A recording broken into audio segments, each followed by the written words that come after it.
It doesn't take much to find out what successful entrepreneurs and business executives do to make innovative and profitable companies. But I don't know about you.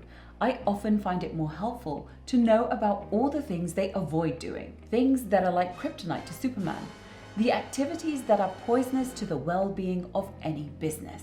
In this video, I'm going to give you a rundown of 6 such kryptonite-like activities that I would advise you to avoid at all costs. Let me be clear, the likelihood is much of this list will be familiar to you.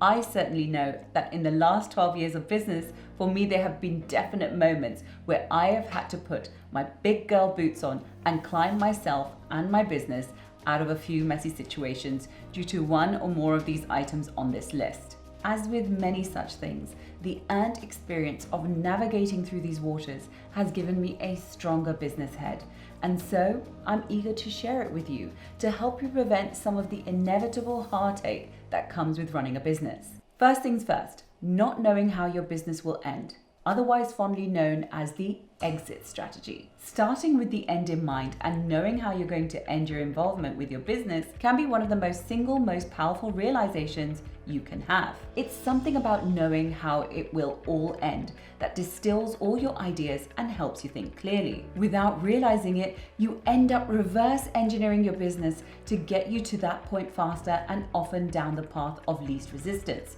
especially compared to if you bumbled your way through your business career without having any idea where you're heading. More often than not, business leaders choose the reactive route of going where the business takes them and hoping they accidentally stumble across the big payout. If only they could realize that the ones that usually get there manage to do so by design. Figuring out if you're building a company to pass on to a successor or to sell or to wind up at the end of your career will tell you how to proactively lead your business today. For instance, if I know that I'm going to sell my business, I will design the business in such a way that it could operate profitably without me on day one. Comparatively, if I was thinking of simply winding up the business when I'm ready to retire, I would be making bullish moves to maximize earnings now, regardless of the risk and the future planning of the business. As you can see, an exit strategy gives you a clear map to follow for your entire life of your business. Without it, you're on a road trip wearing a blindfold with goalposts that frankly keep moving. Next, I would say,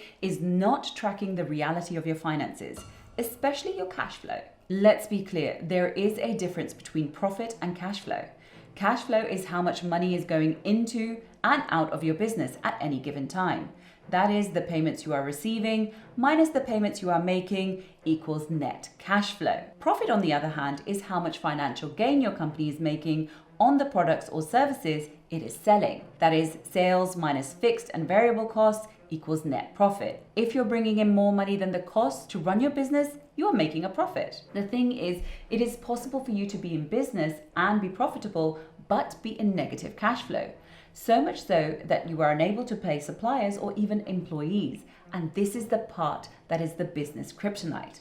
Persistent negative cash flow is a real business risk that can ring the death knell on even the most profitable of businesses. To best protect yourself from such a situation, I would advise that you design a cash flow strategy with your business accountant. He or she can help you ensure your customer payment plans are most conducive to a healthy cash flow. With your accountant or bookkeeper, I would advise you design a financial report that you can see regularly, which alerts you to when things aren't flowing within acceptable parameters. Finally, I would do regular audits of your customer price lists and business costs where you look at the pound cost as well as payment terms to ensure that you're engineering a profitable and cash flow rich state of play. Next, I would say look for the sale without understanding the marketing strategy. Entrepreneurs often start their business imagining that all their friends and family will buy from them, giving the business a kick start. Unfortunately, this is not often the case.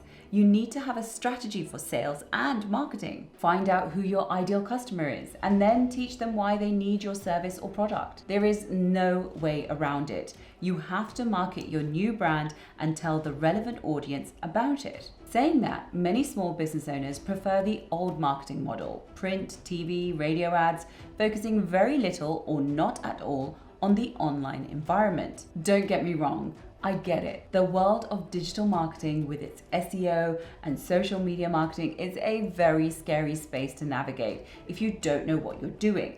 But there's no way around it. The sale is frankly unlikely to happen without some sort of marketing level qualification of your lead. Imagine you give out business flyers and they are attractive enough to get potential customers to notice. By not having a website and a strong online presence, you will make them unsure about reaching out to you, so they will likely back away and go to one of your competitors instead. In today's world, your digital footprint is your shopfront in the traditional sense of the word. A good, healthy marketing strategy can walk your potential customer into a sale without them even realizing what's happening. It's plain and simple. If you're unsure how to design this for your business, be sure to consult a pro. The next risk for a business leader to navigate is the tendency to underestimate the competition. Most entrepreneurs start with a mindset that they are the only ones in the market or the best in town.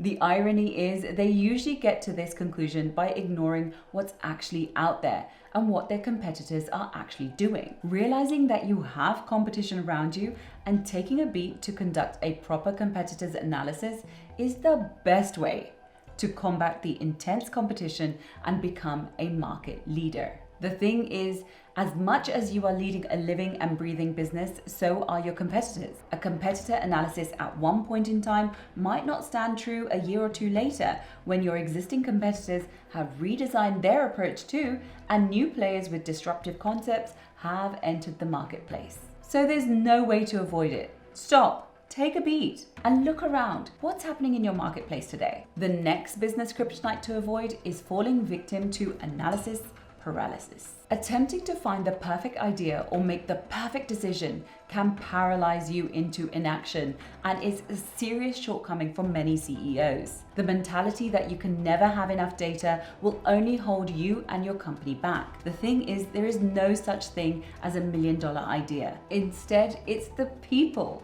who turn any idea into a $1 million business with decisive action. Take Elon Musk, for example. The idea of making electric cars isn't exactly new.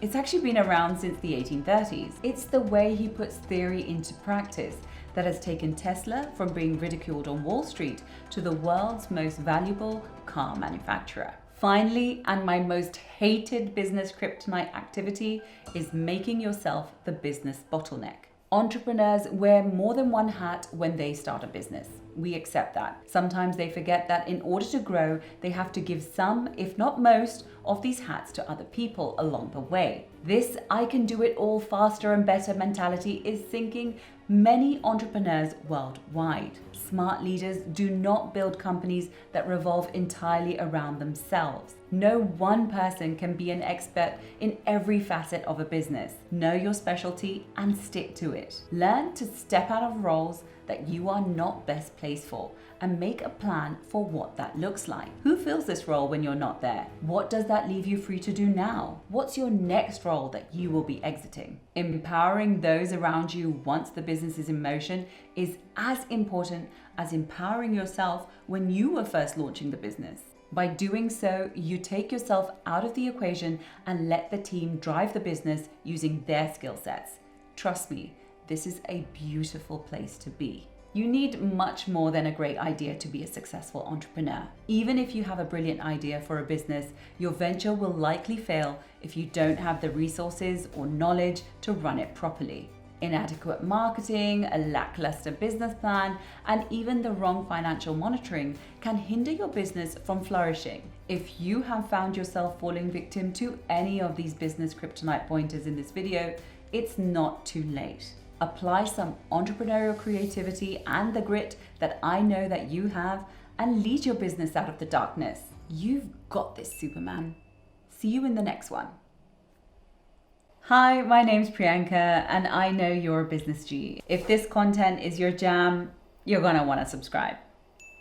Go on, I dare you.